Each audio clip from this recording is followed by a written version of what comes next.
In the heart of Lagos, where dreams are as tall as the skyscrapers and the streets never sleep, lived a young man named Desmond Okoro. Handsome, eloquent, and fiercely ambitious, Desmond was raised in a humble home in Ajugunna by his widowed mother, Mama Desmond, a school cleaner who labored daily just to put food on the table and pay his school fees. Desmond graduated from the university with a degree in accounting but quickly realized that having a certificate didn't guarantee success in a city where connections mattered more than competence. For 2 years, he moved from office to office with his brown envelope, searching for a job that never came. Frustration crept in, and his once vibrant dreams began to dim. One evening, as he walked home from yet another failed interview, he met an old friend, Tobena, now sleek, confident, and dressed in designer clothes. Tobena pulled up in a black Mercedes-Benz and offered Desmond a ride. Desmond, he grinned. Still hustling. You for don't call me since now, Desmond sighed deeply. Guy, I no one beg anybody. I want make am clean, you understand, Tobena laughed. Clean co. For this Lagos. Wake up, bro. Clean money no dey rush like dirty one, the words echoed in Desmond's ears all night. That evening, he stared at the cracked ceiling of his mother's one-room apartment and thought about his suffering. The next morning, he swallowed his pride and called Tobena. Tobena introduced him to a business run by a syndicate. They laundered money for corrupt politicians and did online fraud, known on the streets as Yahoo Plus. At first, Desmond resisted, but the sight of bundles of cash, luxurious apartments, and weekend trips to Dubai proved too tempting. Not just small entry level, Tobena assured. You go they do only format and pick up. No rituals, no blood. With time, Desmond became a key player. He got a penthouse in Lekki, drove a G-Wagon, and started wearing clothes worth more than his mother's yearly salary. He even began dating Linda, a popular influencer who flaunted their lifestyle on Instagram, but the deeper he got, the darker things became.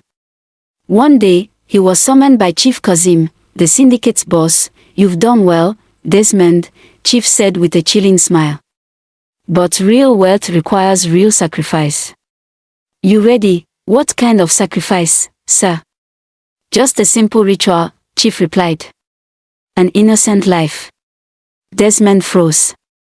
Blood pounded in his ears. I can't do that. That wasn't the agreement. Chief leaned forward. Then prepare to lose everything you've gained. Wealth has a price, Desmond. You've tasted the sweet.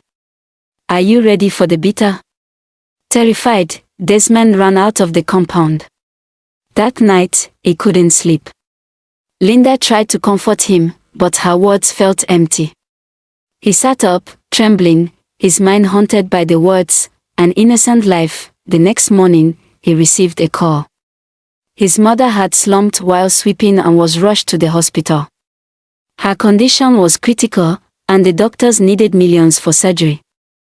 Desmond cried like a child. With shaking hands, he called Chief Kazim. I'll do it, he whispered. Just help my mother. 3 nights later, they drove to a shrine in Ogun State. Desmond, blinded by desperation, performed the ritual. The face of the young girl they used would haunt him forever. He returned to Lagos with millions, but nothing felt the same.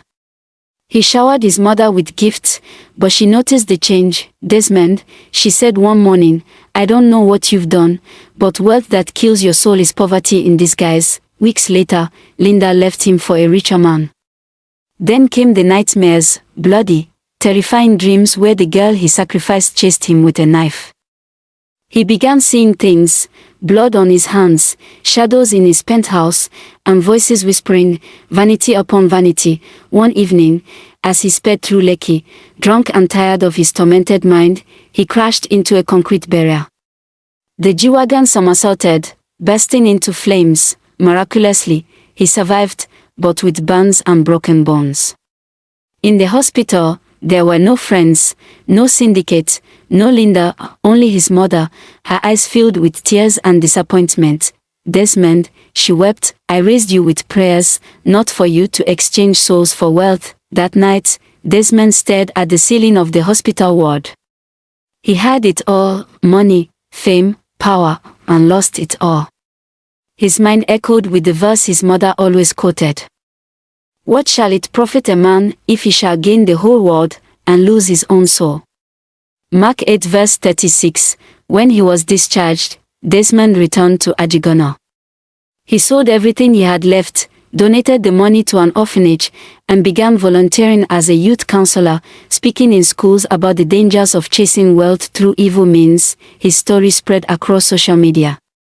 He was no longer the flashy guy in the G-Wagon. He was the man who saw the devil in a dollar and lived to tell the tale. Moral of the story: true wealth is not in possessions, but in peace. Anything gained through evil will only destroy you in the end. Vanity upon vanity, all is vanity.